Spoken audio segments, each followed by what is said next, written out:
여러분 안녕하십니까, 진성호입니다. 전광훈 목사가 대법원에서 유죄, 무죄 판결을 받았습니다. 자, 전광훈 목사는 문재인 대통령이 간첩이라고 공개적으로 연설에서 밝힌 바 있습니다.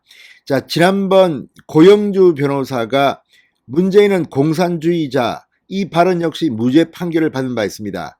이에 이어서 대중집회에서 전광훈 목사가 한 문재인은 간첩 발언도 무죄로 확정됨에 따라 대한민국 언론 표현 자유의 영역이 훨씬 넓어졌다, 이런 평가를 받고 있습니다.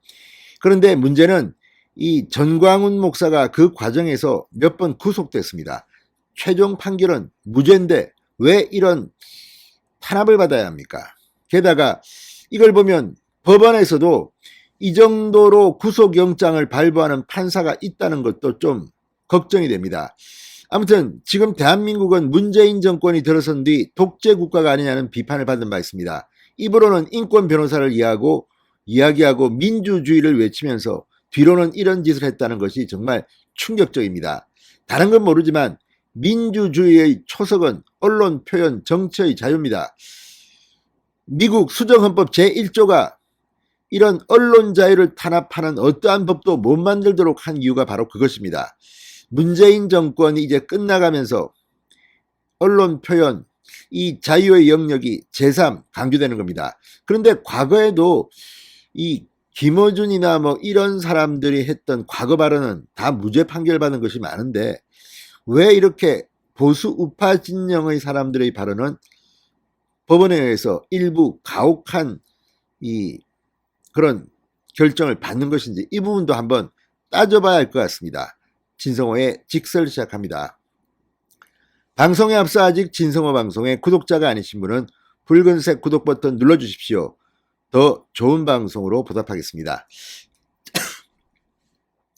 자, 문재인 대통령을 공개 집회에서 간첩이라고 주장하고 이 명예를 훼손했다며 사전 선거 운동을 한 혐의로 기소됐다가 1, 2심 모두 무죄를 받은 데 이어서 방금 전 대법원에서 최종 무죄 확정 판결을 받은 사람이 있습니다. 전광훈 사랑제일교회 목사입니다.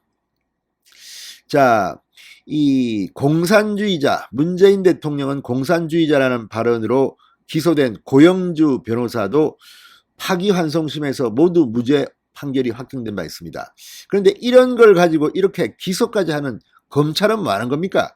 문재인 정권의 검찰, 고영주, 전광훈, 아무튼 문재인 정권을 비판하는 사람들은 이렇게 가혹하게 하는 것인지, 아무튼 무죄 판결이 났으니까 이걸 기소한 검사도 인사상 불이익을 받아야 될 것으로 저는 생각합니다.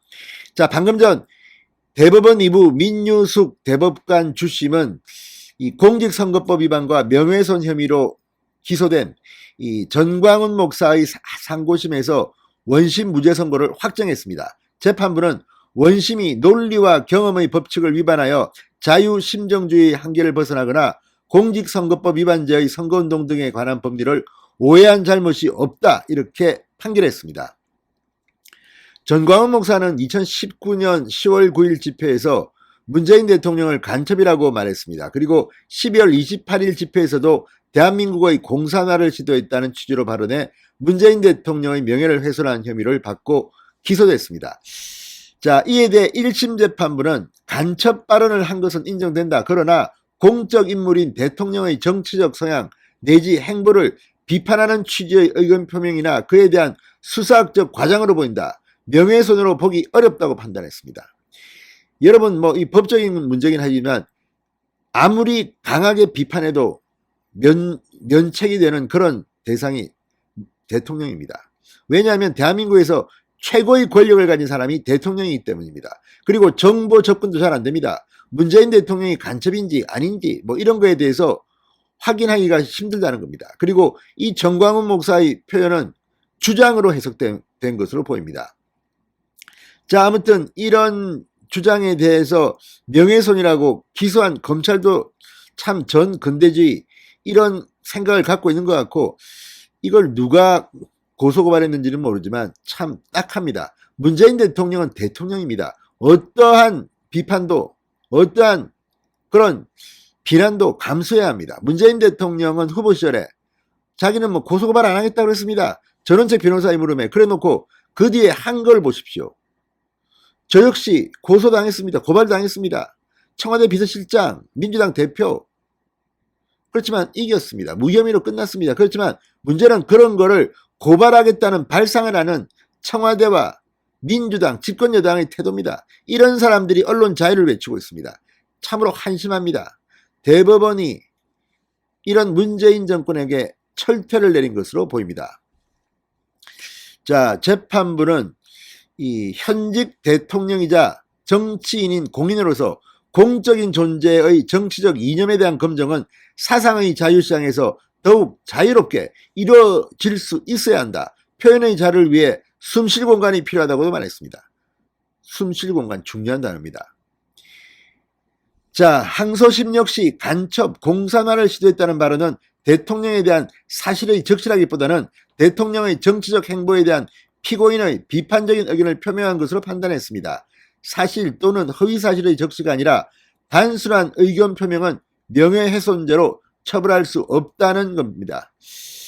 자, 지금 청와대는 상당히 지금 열받았을지도 모르겠습니다만 이걸 갖다가 형사처벌 대상으로 삼았다는 것 자체가 더 문제라는 생각이 듭니다. 자, 또 하나는 선거법 위반 혐의가 있었습니다. 이것도 무죄로 판명됐습니다. 자, 전광훈 목사는 이미 선거법 위반죄로 유죄를 인정받아 선거운동을 할 수 없는 신분임에도 불구하고 2019년 12월부터 2020년 1월까지 광화문 집회 등에서 특정 정당을 지지해달라고 해 불법 선거운동을 한 혐의를 받았습니다.